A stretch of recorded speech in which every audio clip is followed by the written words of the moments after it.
La gallina es el animal más popular de la granja. Se calcula que en el mundo hay 20.000 millones, es decir, casi 3 por persona. Pero la vida de las gallinas en las fábricas de huevos no es tan buena y la cría industrial daña el medio ambiente. Por eso los investigadores trabajan en alternativas vegetales que tengan el aspecto y el sabor de los huevos. Bienvenidos a Visión Futuro, el magazine científico de DW.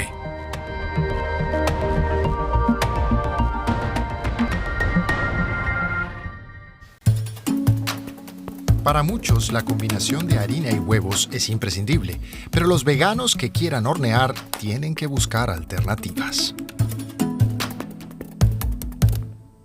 ¿Cómo sustituir el huevo? ¿Compota de manzana, harina de lupinos o agua de frijoles? Debo decir que fracasé en alguno que otro proyecto. En principio, nada de esto logra reproducir todas las propiedades del huevo. El huevo es un complejo producto natural con muchas propiedades. No se puede imitar fácilmente. Todo un reto para este científico que no quiere dejarlo en manos de la industria alimentaria.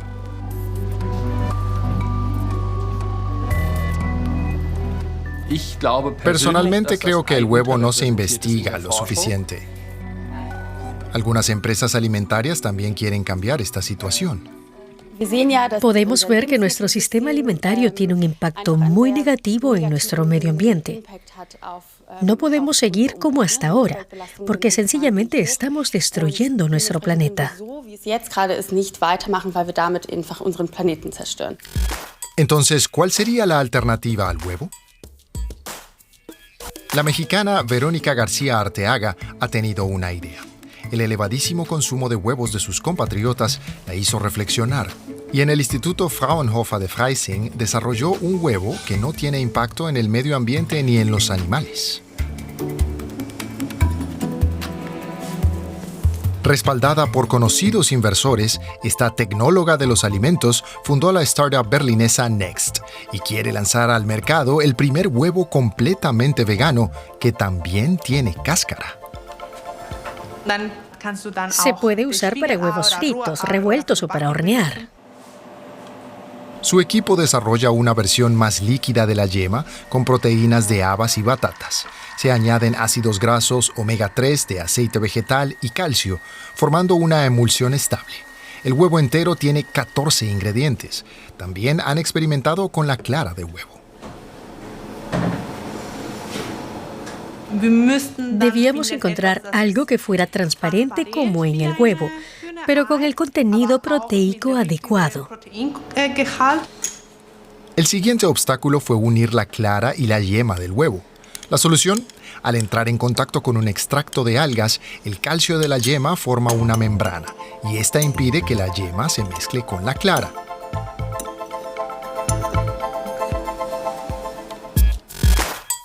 Pero, ¿cómo imitar las propiedades del huevo? También en Berlín, el competidor Lovely Day Foods está trabajando para descifrarlo.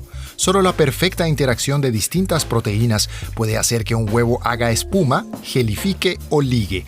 Esto funciona con la ayuda de una fermentación de precisión.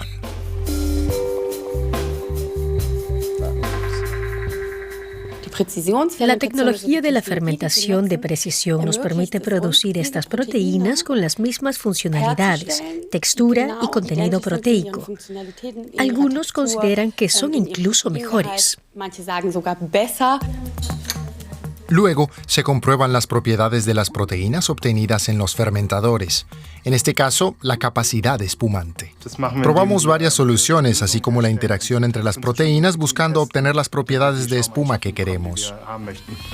El trabajo se centra principalmente en soluciones para la industria. Se asemeja a la clara de huevo, pero sin duda podría ser aún más firme y voluminosa. Añadir otra proteína aumenta considerablemente la espuma. Pero, ¿a qué sabe el huevo vegano? La startup Next ha realizado degustaciones a ciegas y el 85% de los comensales no reconocieron si se habían utilizado huevos reales o vegetales. La prueba ha sido con tartas y magdalenas. Pero, ¿sucede lo mismo con los huevos fritos?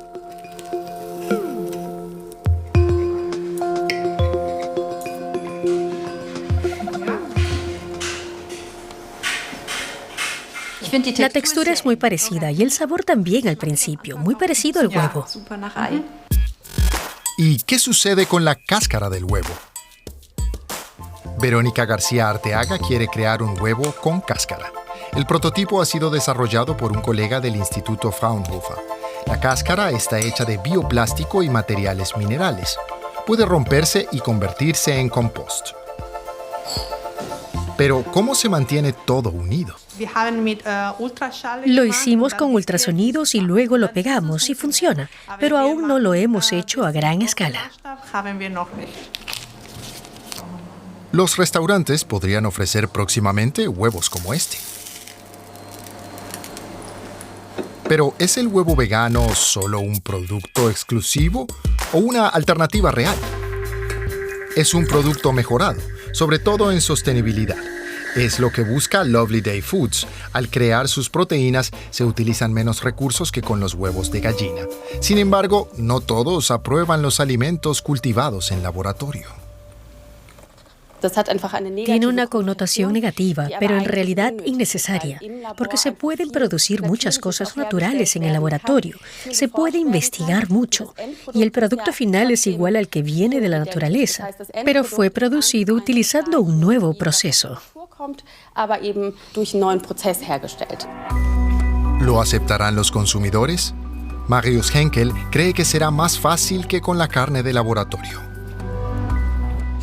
Un huevo o la leche con la forma que todos conocemos sería más fácil de aceptar por los consumidores. Sobre todo si el resultado es convincente en el lugar más importante, la cocina.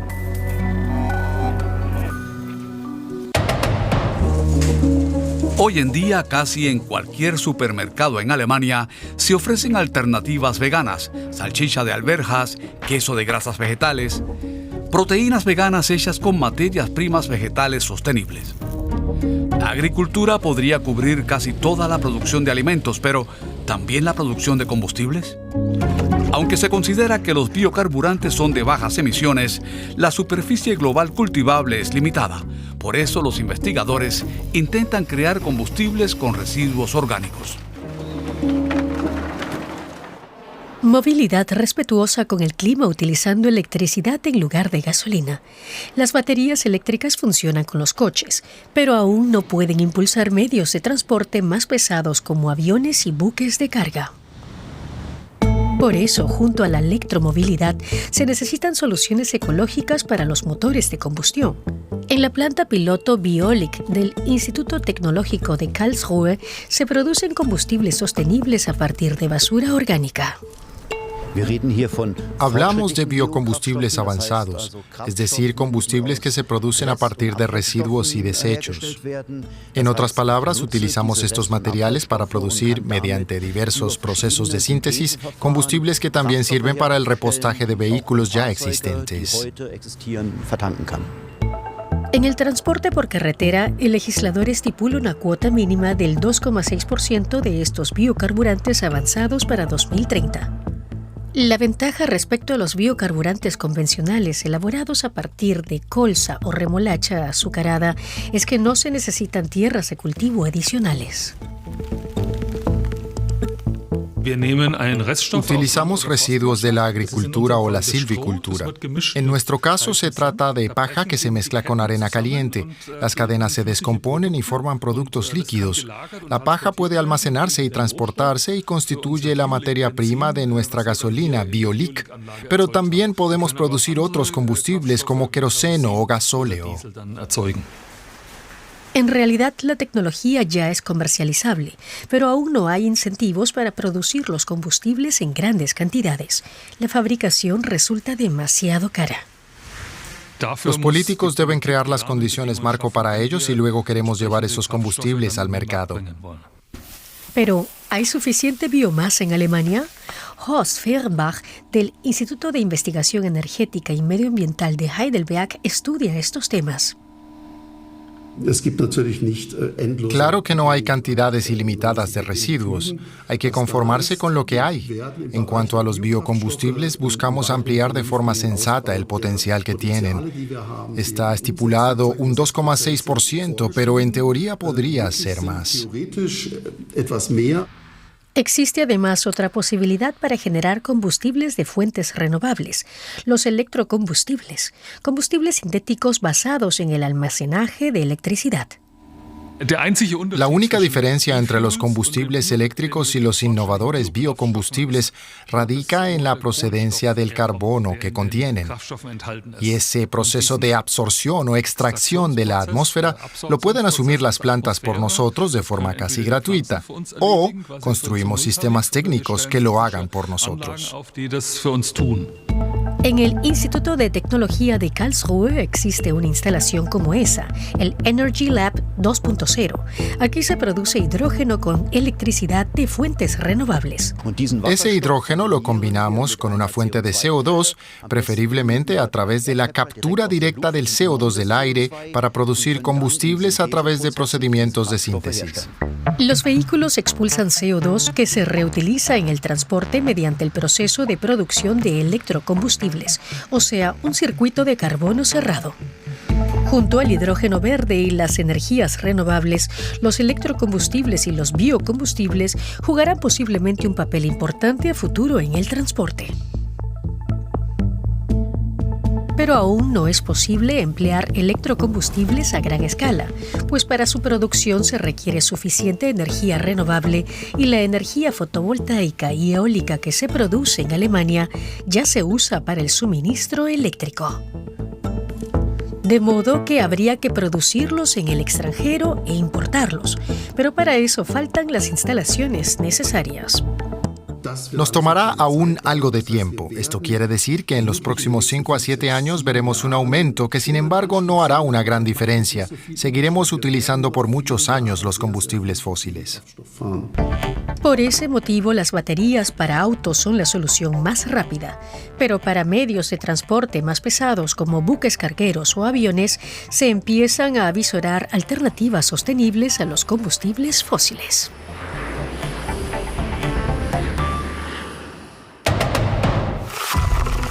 Pero el hielo polar no tiene tanta paciencia. Por lo pronto seguirá aumentando la cantidad de CO2 en la atmósfera, aunque ya se toman medidas para reducirla. Por ejemplo, la renaturalización de los pantanos, pues las turberas almacenan CO2. Además, se ha descubierto que los suelos de cultivo también pueden almacenar mayores cantidades de CO2 si se explotan de una manera respetuosa.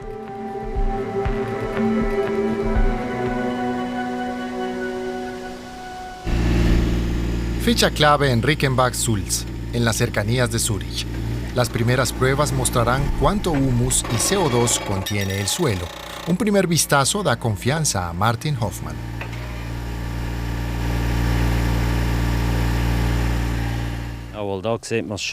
Aquí se ve bien. En muchos casos las raíces están blancas, pero cuando están llenas de tierra, como aquí, esto significa que la biología del suelo y las plantas están cooperando. Es decir, el CO2 llega a los suelos a través de las plantas y Hoffmann quiere aumentar esa cantidad. El suelo como depósito de CO2. Así funciona. A través de las fotosíntesis, las plantas absorben dióxido de carbono de la atmósfera. Cuando muere, la planta es descompuesta por microorganismos y animales del suelo. Así, el carbono llega al suelo y se guarda en las capas superficiales, sobre todo en el humus. Cuanto mayor sea el contenido de humus, más carbono se guardará en el suelo. Algo archiconocido que los agricultores están redescubriendo como modelo de negocio. El agricultor Hoffmann no almacena CO2 para mejorar su huella climática, sino la de la cadena de supermercados suiza Migros. El objetivo de Migros es reducir el CO2 o incluso alcanzar la neutralidad de carbono. Y nuestro objetivo es tener un suelo más fértil. Y por lo que vemos, podemos conseguirlo con la misma herramienta, la agricultura regenerativa.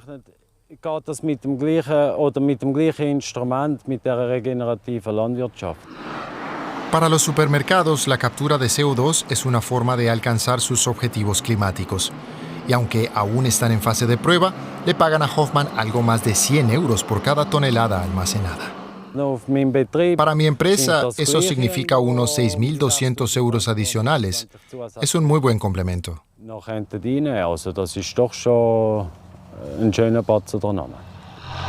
Pero pese a las estimaciones, no se sabe exactamente cuánto dióxido de carbono pueden almacenar los suelos agrícolas suizos. Según la consultoría de protección del clima MyClimate, llegarían al 500.000 de toneladas al año, lo que corresponde apenas a las emisiones de CO2 de una ciudad de 50.000 habitantes. Pero hay mucho potencial, afirma la especialista en suelos de la Oficina Federal del Medio Ambiente de Suiza, aunque también existen desafíos. Al ser dinámicos los suelos, el CO2 se almacena de forma temporal para luego escapar de forma natural. No es una solución a largo plazo. Al cambiar los métodos agrícolas se puede perder rápidamente la materia orgánica acumulada. Los métodos de almacenamiento de CO2 difieren según el tipo de suelo. Además, las pruebas en el terreno son caras y complejas. Algo que también nota Markus Weber, unos kilómetros al norte, en Diessenhofen. Hace falta más investigación. Sin embargo, desde hace 4 años captura CO2 también para tener un suelo más fértil. Lo importante, dice, es que el suelo esté poco cultivado y reverdezca constantemente, como esta parcela de espelta ya cosechada. Junto con la espelta sembramos tréboles, como mezcla. Tréboles que después del trillado pueden crecer y que ahora crean una bella capa verde donde los caballos pueden pastar. Bildet jetzt da schon wieder einen schönen Bestand, wo wir jetzt dann mit unseren Ross beweiden können. Pero también durante el invierno, esta pradera genera fotosíntesis. En los últimos 4 años, Weber ha capturado cerca de 140 toneladas de CO2, recibiendo unos 30 euros por tonelada. Esto cubre los costos de las pruebas de suelo, que deben hacerse con georreferencias precisas, de los análisis de suelo y una parte de los riesgos que corro al probar nuevos métodos de siembra. La captura de CO2 no es todavía un buen negocio para los agricultores, pero los métodos sostenibles de cultivo ayudan a reducir su cantidad en la atmósfera. Las energías renovables pueden frenar el cambio climático, pero también generan residuos.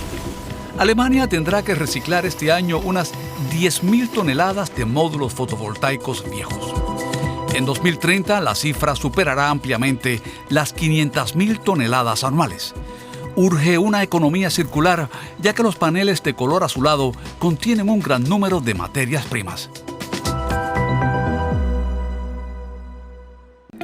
El año pasado se instalaron en Alemania más de 2 millones de nuevos módulos solares al mes. Estos contienen aluminio, silicio y plata, entre otras cosas. Un desperdicio tirarlos a la basura cuando los módulos llegan al final de su vida útil. En un polígono industrial de Magdeburgo, la joven empresa Solar Materials montó una línea de reciclaje para recuperar las valiosas materias primas de los paneles viejos. Una especie de minería urbana. Muchas de las materias primas usadas en fotovoltaica son de China o Rusia. Si queremos que Europa sea menos dependiente, hay que encontrar soluciones para recuperar las materias primas secundarias aquí y establecer una economía circular. Aquí se utiliza tecnología punta. Los módulos no se trituran, sino que se desmontan cuidadosamente. Primero va la caja de conexiones que contiene metales y plástico. Luego siguen otros pasos. Los jóvenes empresarios renuncian en gran medida a las sustancias químicas habituales en el reciclaje, pero al parecer están bastante solos con su idea de desmantelar los módulos. No basta con decir que la energía que genero es limpia, también tengo que pensar en cómo se producen, cómo se fabrican y cómo se reciclan las materias primas o el material que utilizo para ello. No se trata solo de tener un panel limpio en el tejado, sino también una cadena de materiales sostenible. Ese es mi objetivo. Solar Materials ya planifica otra línea de reciclaje para 400.000 módulos al año. Para ello, la empresa ya ha conseguido 3 millones de euros de inversores internacionales. Los marcos de aluminio se retiran para refundirlos. Así se ahorra un 95% de energía respecto a la producción tradicional de aluminio. Los ingenieros están convencidos de su proyecto.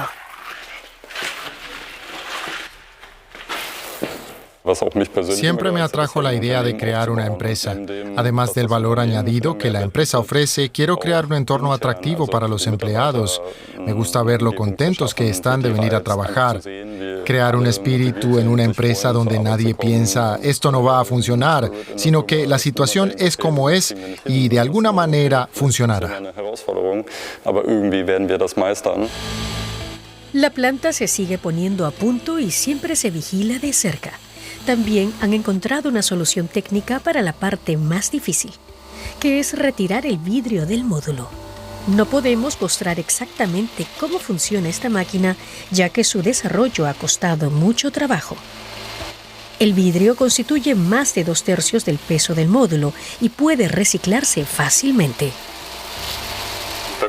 Si miramos las diferentes capas de la lámina, vemos lo difícil que es separar el vidrio de la lámina de plástico y luego separar esta lámina de la superficie de la celda. La lámina debe proteger el módulo durante 20 años y, por tanto, encierra el cristal y las células solares de forma hermética. Se ablanda con calor durante el reciclado y se retira completamente con herramientas desarrolladas para este fin. Sin embargo, el proceso aún es demasiado lento ante la futura avalancha de pedidos. Basándonos en cifras históricas, sabemos que en los próximos 3 a 5 años el volumen de módulos antiguos aumentará drásticamente. Desde nuestro punto de vista, será todo un reto crear una capacidad de reciclaje suficiente para atender este mercado o esta demanda. Al final del proceso de reciclaje llega la parte crucial. Esta máquina lija la superficie de los módulos y retira los contactos finos de las células. Los contactos contienen el material más valioso, la plata. Un módulo contiene unos 10 gramos. Solo la plata representa la mitad del valor de todos los productos reciclados juntos. Se encuentra en este polvo. Hemos eliminado una 10ª parte de la superficie de las celdas, dejando al descubierto tanto la plata y la capa antirreflectante que da a las celdas solares su aspecto azul, como el silicio que hay debajo. O sea, todo lo grisáceo o lo plateado que se ve aquí es el silicio de las celdas solares.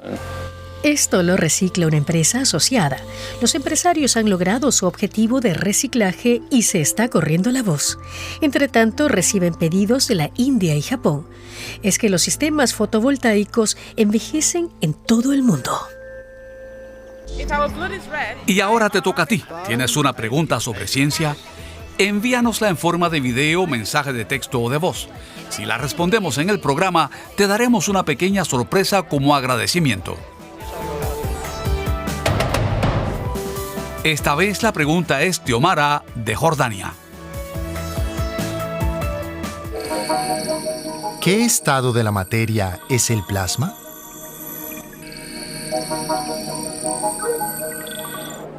Los filósofos griegos ya reconocían 4 elementos: tierra sólida, agua líquida, aire gaseoso y fuego caliente. Nuestro Sol es mucho más caliente que el fuego. Está formado principalmente por plasma. Más del 99% de la materia en el espacio está en estado de plasma. Este también se forma en la Tierra. Cuando hay relámpagos o aparecen auroras, por ejemplo, también se lo conoce como el 4º estado de la materia. Los otros 3 están en nuestra vida cotidiana, mas se utiliza en la tecnología de iluminación.